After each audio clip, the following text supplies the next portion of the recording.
Hello, my dear gardening friends. In this video, I'm going to share with you my plans for my garden for next year. The other day, I was looking at this beautiful little embroidered picture which we have. You probably wouldn't be able to see it, but at the bottom right of this embroidered picture, there is a name. Emily Wetmouth, 1943. And we bought this picture used. It's a vintage find in one of the vintage stores.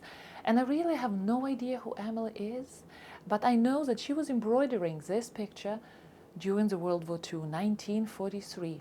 And I'm thinking, wow, she is the lady, this Emily, who loved gardening. Look at that beautiful, detailed, wonderfully designed garden. So God bless Emily, and I'm privileged to have her hard work in my house. A very well-designed garden, I must say. I thought to myself, I would love to have something like that in my garden. So already for several days, my head ideas are spinning, and I cooked up a marvelous plan, I think. So I'm going to share with you what the latest developments in my garden dreams are.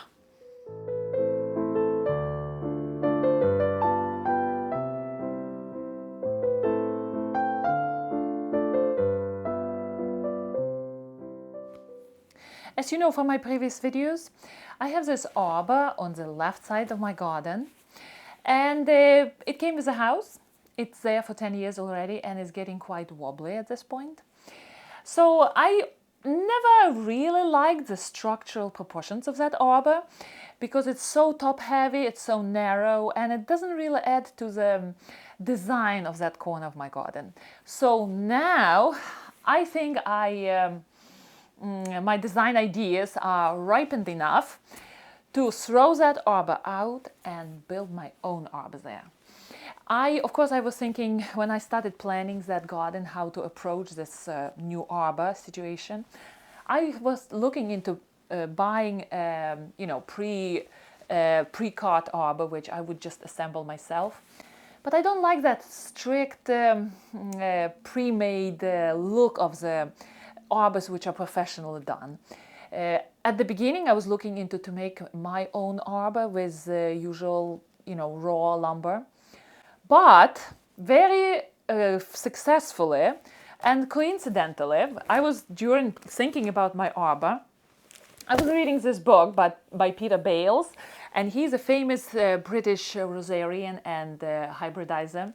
So it's a nice read. I'm happy that I came across this book in the library. It's called Passion for Roses. So just when I was thinking about my arbor, Peter Bales started talking about arbors, how to build them, his suggestions, what to do, and how to make sure that arbors are serving in the gardens for many years.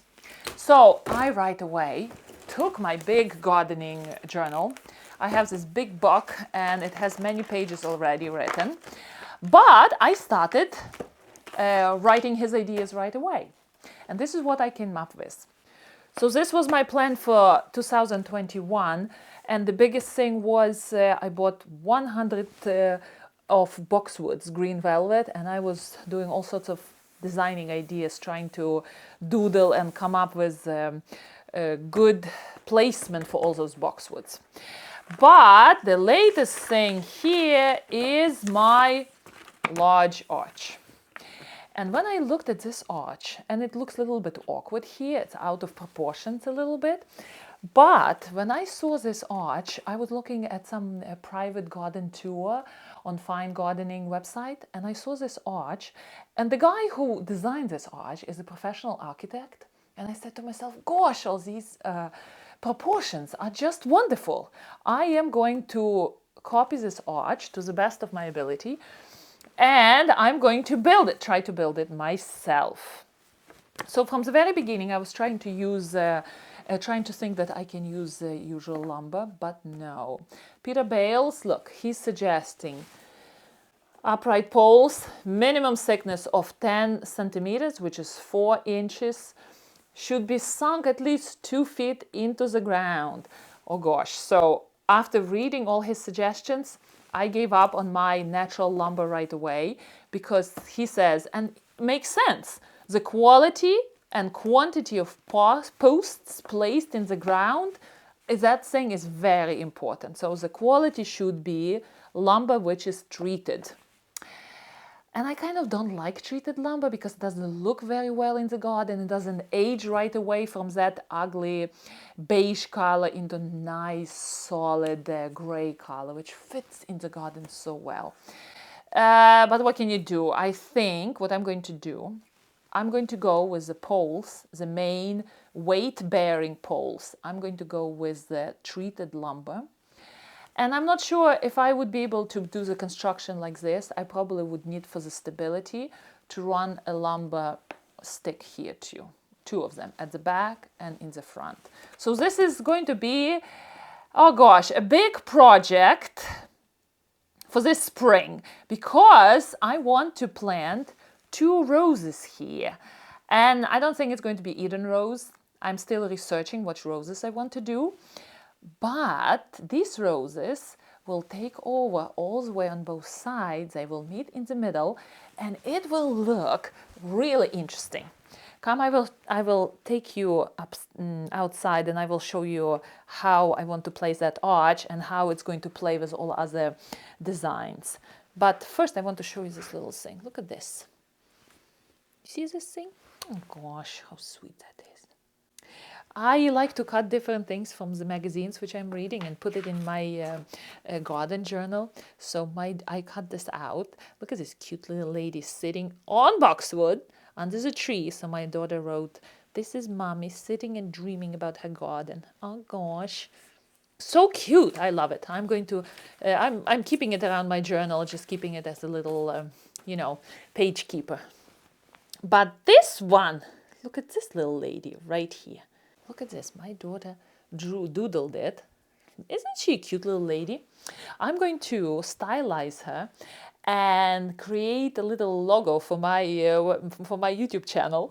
So every time when you're going to finish watching my videos and video is going into black, you will see this little lady sitting on her chair, dreaming about her garden and little flowers and bees and butterflies are flying around. Cutest thing. All right, let me take you outside and I will show you around. Okay, so this is the arch I was telling you about. And you can see what I mean. It's a little awkward looking and as for me, it doesn't really fit into this area here. So my arch, which I want to build, would be maybe twice wider than this one. So just imagine, take this arch down. Suddenly you face all that back border of plants. I will make sure that I will develop that back border. I will add some sort of colorful shrubs there to make sure that that borrowed, you know, I'm borrowing this view from my neighbors, that it will be deepened. And what I'm going to do, I'm going to cut these branches. You see these branches right here? The lower ones, they're going lower and lower, so probably they will be cut. So this whole area would be opened up. And the new arch, the new arbor, which will be coming in, would be facing a little bit this way, and it would be wide. And then the biggest task is to choose beautiful climbing roses to go on this arbor. You know what, when I was thinking which rose to choose, I really am indecisive between climber and rambler. I would love to have a beautiful, strong, rambling rose to put here. So I'm still deciding, but I really look forward to introduce a rambler in my garden. I never grew a rambler and I'm really fascinated by the strength and the vigor of the rambling rose. So right now I'm actively looking into it. So what do you think? This thing down and a beautiful new thing up. That would be the biggest project for this spring for me. I mean, I don't really have carpenter skills, but I grew up with a father who is a professional carpenter, so I grew up with nails and hammers. So hopefully that knowledge will help me to build the arbor. If you have any suggestions for that arbor, which rose should I plant, please do drop me your suggestions. Because I'm not familiar with a lot of ramblers. I never grew ramblers in the garden. So I know some of them are huge and can overtake the garden. I'm not looking into them. I'm looking into a small, medium-sized rambler or beautiful climber on both sides. So if I decide to do the rambler, I will do one plant. But if I decide to do a climber, it would be 2 climbers on both sides.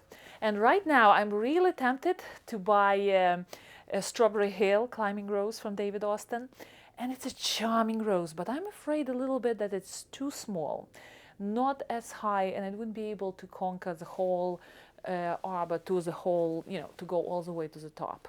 And I'm planning to make that arbor a little bit on a high side, because I'm tall, all in my family are tall people, and I want to freely walk under that arbor without bending down. I'm sure the weight of flowers would be magnificent in several years.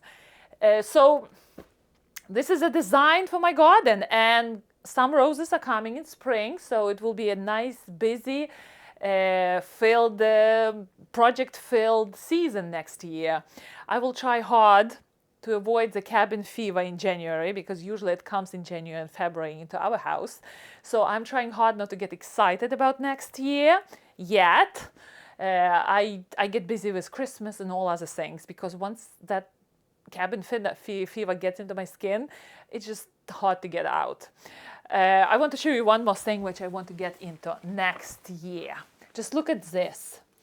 I have, at the beginning of my book, I had this Hypertufa medium. And just look at this. I am so intrigued by this project. And Hypertufa is a process of building permanent tubs and pots in the garden using cement and peat moss and perlite with sand and water. And you can create all sorts of interesting, very natural looking structures in the garden. And I can see that. I never tried it, but for several years, you know how sometimes ideas sit in your head and it's just sitting there year after year? This is my idea, which is probably in my head for several years in this section of quiet ideas. I always wanted to go into it. This, I consider it a very highly creative projects can happen from it. If I can find a way not to be connected to molds, because look, this looked clearly as this person who used this mold, it was a tub. So this thing looks like a tub, and what the heck, to have a tub in your garden? No way. I like those old-fashioned, squarish looking pots where you can plant all sorts of succulents. So if I can find a way to do this Hypertufa freeform, that would be great. So this is another project for next year, big time. I saw in some nursery, they were selling Hypertufa pots, but they were free-formed. You can almost see the hands forming that pot.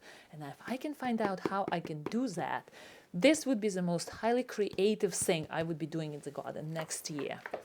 So this is it about that.